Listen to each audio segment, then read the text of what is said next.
On en arrive à l'entretien avec notre invité de la page culture. On vous retrouve, Monsieur Tosei Serge. D'accord.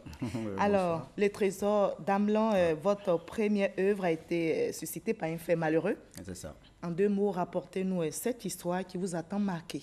D'accord. Merci encore, Madame Ingoran. Je pense que Le Trésor d'Amelan, c'est juste une histoire qui est partie d'un simple fait, je peux dire un constat. Lors du passage un jour d'un monsieur avec son enfant, son fils, qui avait eu son entrée en 6e. Et le monsieur, qu'est-ce qui s'est passé? D'abord, il avait déclaré un autre nom au niveau de l'instituteur, le directeur de son école, d'un village, c'était à Bodokro. Et quand l'enfant a eu son entrée en 6e, avant cela, il est venu faire un jugement supplétif. Il a fait la demande, nous avons transmis le dossier au tribunal. Et juste le mois d'inscrire l'enfant, il se rend à l'école avec l'acte qui a été fait, le jugement supplétif qui a été établi, et on lui dit au lycée que c'est pas, en tout cas cet enfant-là, il n'existe pas ici dans notre fichier. Et il retourne à l'école, le directeur qui lui dit non, mais le nom que tu m'avais donné là-bas, c'est pas le même nom qui est sur l'extrait. Et je vous assure que l'enfant, c'est ce jour-là que j'ai vu que nos enfants, ils aiment l'école aussi. L'enfant a coudé les larmes. Vraiment, ça m'a touché. J'ai dit, tiens, il faudrait que je dise quelque chose sur ce fait marquant-là à nos parents. Et justement, c'est un trésor, comme vous l'avez dit, la déclaration de nos enfants à l'état civil. Et donc, le trésor d'Amelan a également intéressé notre confrère Franck Quadio, qui l'a lu avec intérêt. Nous allons voir le résumé qu'il en fait et on en reparle. Dans le ventre de sa mère, Amelan rêve d'un monde plein d'amour où ses parents lui lèguent un trésor, un extrait d'acte de naissance établi à la mairie. Illusion et amertume s'en suivront dès la naissance du nourrisson qui décide d'entamer une grève de la faim contre ses parents qui ne l'ont pas déclaré à l'état civil. Un écrit didactique sur support de littérature infantile, c'est juste un moyen pour l'auteur de porter son message par la bouche de l'innocence. Interpeller les parents afin de les mettre face à leurs responsabilités. 43 pages lexique compris que l'auteur a supporté sur format vidéo. Bonjour tante Afoué. Bonjour ma petite Amelan. Avec ce support, il parcourt les hameaux les plus reculés. Pourquoi la thématique de la question de l'identité comme orientation de son premier ouvrage? L'auteur Tosei Jean-Marie, spécialiste des questions d'état civil, veut sûrement rester dans son élément. La question de l'identité, un enjeu pour tous aujourd'hui. Marie-Laure, l'auteur vous en dira plus sur le plateau. Invité justement. Alors, l'acte de naissance, c'est la carte de membre de la société. Si vous voulez, la clé de toute une série de droits, comme vous l'avez dit dans votre ouvrage. Mais les personnes sont encore privées, en sont encore privées de nos jours. Alors, comment vous expliquez cette situation? Je pense que cela dépend déjà de ce que les parents pensent de leurs enfants. Je veux dire quoi en fait? D'abord, je prends le fait que nous soyons en milieu rural. Je reviens sur un simple fait. Vous savez, après la crise post-électorale que la Côte d'Ivoire a connue, nous avons eu de nombreux enfants sans identité. Et le gouvernement, en ce moment, a bien fait de prendre une ordonnance qui est devenue une loi plus tard pour pallier ce souci.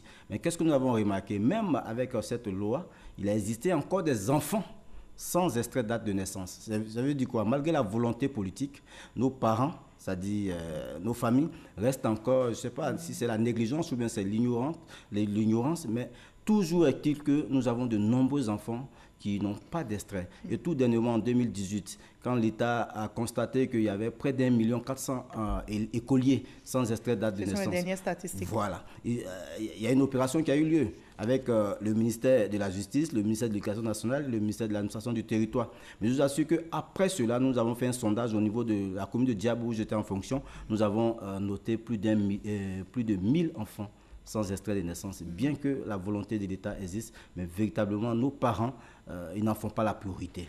Je dis souvent qu'ils en font la déclaration, c'est opportuniste au niveau des parents. C'est quand on leur dit à l'école que ton enfant, il doit avoir l'extrait pour passer l'entrée en 6e. C'est en ce moment-là qu'ils trouvent la nécessité de venir établir ce papier, mais qui dès la naissance déjà devait être établi pour aider nos enfants à avancer tranquillement. Les parents d'Amlan, dans votre ouvrage, ont compris la nécessité d'établir un extrait d'acte de naissance à son enfant. Alors, dites-nous, puisque vous dites qu'il y a encore des localités où les parents ne comprennent pas, ne l'entendent pas de cette oreille, quels sont les dangers que les enfants courent? Beaucoup de dangers. Beaucoup de dangers parce qu'un enfant sans extrait de naissance, d'abord, comme j'aime à le dire, il n'est pas né. Il n'est pas né, pourtant il est né, ouais. Mais il n'a pas de papier. On les appelle les enfants fantômes. C'est un invisible. Pourquoi je dis qu'il n'est pas né? Parce que déjà, sans extrait de naissance, il n'est même pas identifié. Vous savez, aujourd'hui, nous parlons du plan national de développement. L'État a besoin d'avoir le nombre de sa population pour prévoir son développement. Mais un enfant qui n'est même pas déclaré, on ignore déjà sa naissance. Je prends le cas des communes. Si dans 5 à 10 ans, nous devons construire des écoles primaires et nous n'avons même pas le nombre de naissances dans notre commune, je pense que le développement ne va pas sur le chemin qu'il faut prendre. D'abord, le problème, c'est quoi? L'enfant sans extrait de naissance, c'est un enfant qui ne pourra pas bénéficier de tous les autres droits. Parce que l'enfant ne peut pas aller à l'école. Parce que justement, par là, à l'école, il faut... L'extrait d'acte de naissance. L'enfant même ne pourra pas se soigner. Parce que, je dis ne pourra pas se soigner, pourquoi? Parce que quand on se rend à l'hôpital, quand le médecin ou bien l'infirmier veut prendre les constantes, on demande quand même des documents pour voir l'âge de l'enfant. Et quand on prescrit une ordonnance, c'est selon, je veux dire, l'âge. Le dosage, c'est selon l'âge. Donc même au cours de la vie, pour ouvrir un compte bancaire et autres. Tout cela, je veux dire que c'est le socle même de la vie. Parce que c'est le seul papier qui nous permet d'avoir les autres papiers de notre vie. D'accord. Voilà. Alors comment résoudre ce problème, selon vous? Vous l'avez dit, le gouvernement amène la sensibilisation, prend des décisions, mais la question reste pendante. Pourquoi? Comment résoudre cette question? Bon, nous pensons déjà qu'il faut une grande sensibilisation. C'est déjà fait pourtant. Bon, mais ça ne suffit toujours pas. Est-ce que vous savez qu'il y a des parents en ce moment qui pensent que quand leur femme accouche à l'hôpital, le papier, c'est-à-dire le certificat médical de naissance que la sage-femme délivre, ils pensent que c'est l'acte de l'enfant. Il faut se rendre. Il faut se rendre, après la maternité, il faut se rendre pour les tests. Il faut se rendre dans un centre d'état civil. Mais aujourd'hui, je salue un peu les actions du gouvernement, parce qu'avec la nouvelle loi sur l'état civil de 2018, je pense que tout est dedans. Il y a des centres qui sont en expérimentation. Il y a des villes comme Oumé, Port-Boué, où déjà, dès l'hôpital, on procède à la déclaration de l'enfant. Je pense que cela pourra véritablement aider tous ces parents-là qui, par négligence parfois, ou bien par désintérêt, ne font pas l'effort de déclarer leurs enfants à l'état civil. Et pourtant, c'est gratuit après la naissance. Franchement, c'est gratuit. 3 mois. Rien à payer. Le délai, c'est 3 mois. Et malgré tout cela, on assiste vraiment à...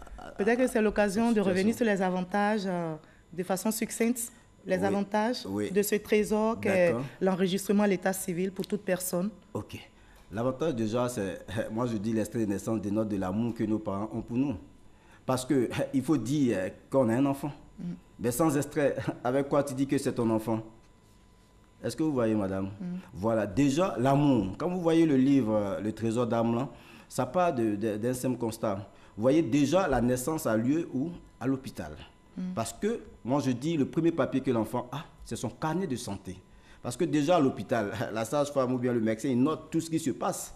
Et déjà, c'est l'identité même de l'enfant qui arrive un peu, si vous me permettez du terme. Et juste après la naissance, il faut véritablement officialiser. On dit, bon, la sage-femme met sur le certificat, un enfant de sexe féminin ou bien de sexe masculin est né tel jour, tel jour. Voilà, on se rend dans le centre d'état civil. Quand on vient à la mairie, on prend le document. Maintenant, monsieur, madame, quel est le nom de votre enfant? Enfin, les prénoms de votre enfant. Et déjà, on donne l'identité à l'enfant. Et quand l'enfant a le papier déjà, ça lui a permis de fêter son anniversaire. Papa a brandi fièrement ce papier. Justement, qui confère l'identité à la personne, à l'enfant. Il a dit, ma fille s'appelle Amlan. Et elle sait d'où elle vient. Elle sait d'où elle vient. Elle sait qu'elle a un papa. Quand vous lisez bien, elle dit, mon papa m'a dit que grâce à ce papier, j'ai une nationalité, j'ai un pays. On va donner l'occasion aux j'ai une téléspectateurs famille. d'élire Voilà. le trésor Tout ça. d'Amelin. Vous l'avez Merci, déjà madame. dit, ça nous confère Ouais. notre identité, le droit à avoir un nom, le Accès droit à d'avoir tous un nos nom, droits, ouais. d'avoir une nationalité, de se marier même d'ailleurs. Ouais, Parce qu'il faut ouais. aussi les papiers pour se marier, C'est d'ouvrir ça. un compte bancaire. Merci de nous avoir éclairé sur les avantages de ces Merci trésors, beaucoup, je vous en qu'est prie. l'enregistrement à l'état civil pour toute personne. Monsieur, merci beaucoup, Monsieur Toseïsé, d'avoir répondu à nos questions. Je vous en prie. Vous avez raison, c'est un trésor inestimable qui confère tous les droits.